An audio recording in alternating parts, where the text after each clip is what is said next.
Hello and welcome to this special edition of the Intellect podcast, in which we are going to be talking about the Saudi Vision 2030 and the transformation of trade.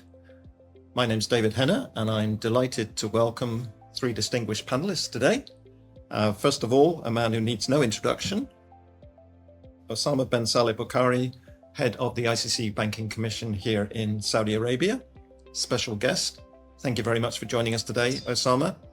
And also two other speakers from Intellect, Raju Singha, who is the head of trade finance at Intellect, and also Amit Maru, head of supply chain finance at Intellect. Osama, if I could start with you, please, just a very general question about how you've seen the business of trade finance evolving in the kingdom over the last few years, and any particular observations you have about recent trends and drivers in the market. First of all, thank you for having me, and it's an honor and a pleasure to be here. People have been doing trade all their lives. I mean, since God created humanity. The second oldest profession. Yes, exactly. That and another profession.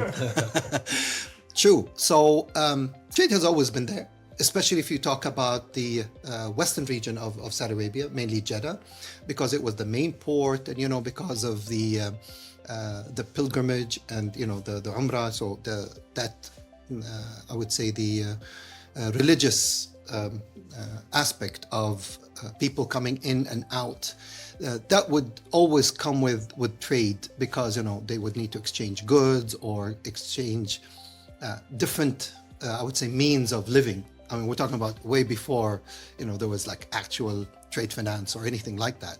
So yeah, we have been always in the heart of it, as in we've always try to do the best we can with the technology or the instruments that were available.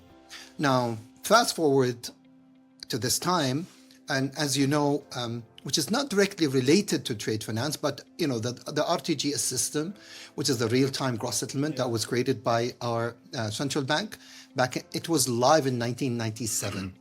And we're talking about 97, where a lot of countries didn't even hear about RTGS.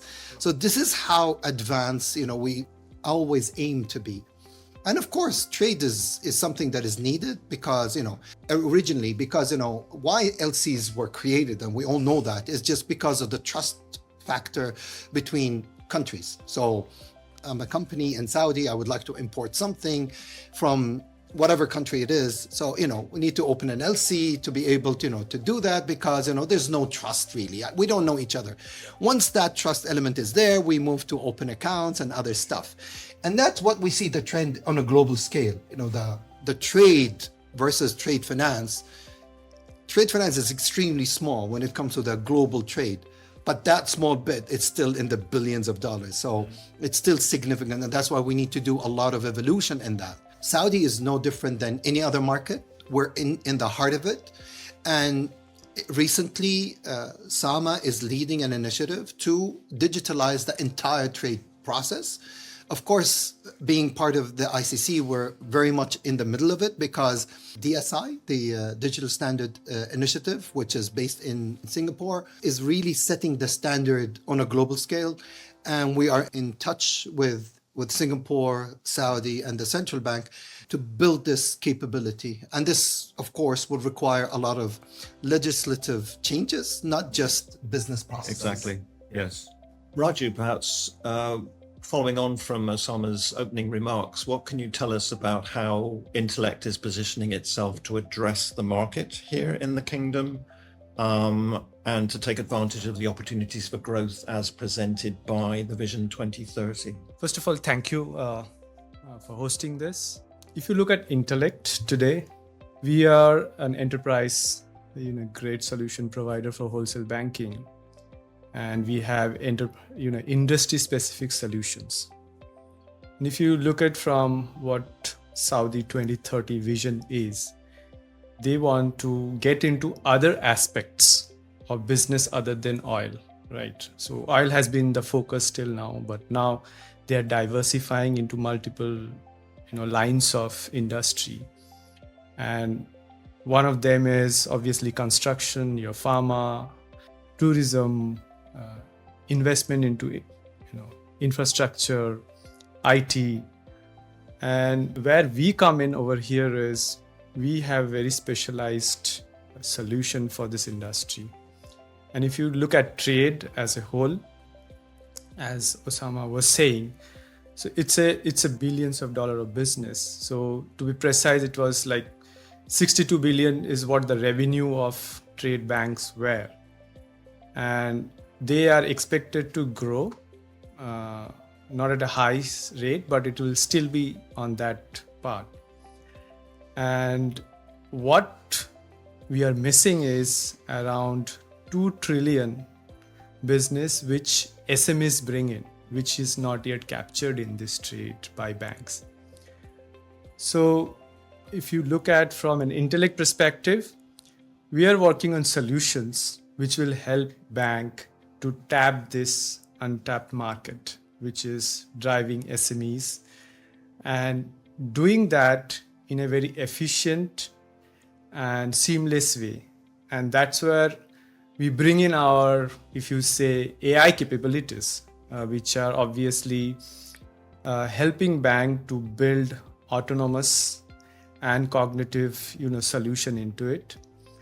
And by doing so, I think when we talk about Saudi, this will enhance and fasten the entire process of adoption, which is currently lacking in terms of given the old technologies that we have in most banks, because technology is, changing very fast. And we as a technology provider, I think we can do way better now given our eMAC.ai architecture. And Amit, perhaps I could position the same sort of question to you from a supply chain finance perspective. Clearly, supply chain finance solutions are designed not only to help businesses optimize their working capital, but also improve cash flow. But of course, at the same time, there are some elements of supply chain finance products that are prohibited in Islamic law, interest and uncertainty and things like that. So can you tell us a bit about how Intellect is addressing the growth in that segment of the market? Sure. First of all, thank you for this opportunity, David and others. Islamic SCF is obviously a very interesting area for us because SCF is growing in the Islamic markets, whether we talk about Malaysia or we talk about Middle East or other Islamic countries. The way we have sort of navigated this entire area is we have tried to meet as many banks as possible in each of these geographies, and we are trying to learn, continuously learn the different product structures that are out there. Mm-hmm. Okay? And what we have noted is there are product structures like Tawarruk and Murabaha and Buy and Dahan, variations of it. And we have also noted that each bank has a different way to think about supply chain finance, Islamic supply chain finance, right? And so it's important for us to be able to provide the right technology that the bank needs to cater to their Islamic SCF market. Now, from a technology perspective, one thing we are very clear is there is no such thing as a compliant technology or a not so compliant technology, because technology is Sharia neutral. Okay. What we believe, looking at all the use cases that we have seen so far, is what banks need is a platform that is built on a low-code framework so that they can define their workflows and they can define their rules and they can define the accounting and reportings the way they want to cater to their structures. And also, of course, the technology has to be an open banking, API-based, microservices-based, because there's going to be a lot of integrations that will have to be done with brokers, and it's important to get the information exchanged properly and accounted for properly. Absolutely spot on.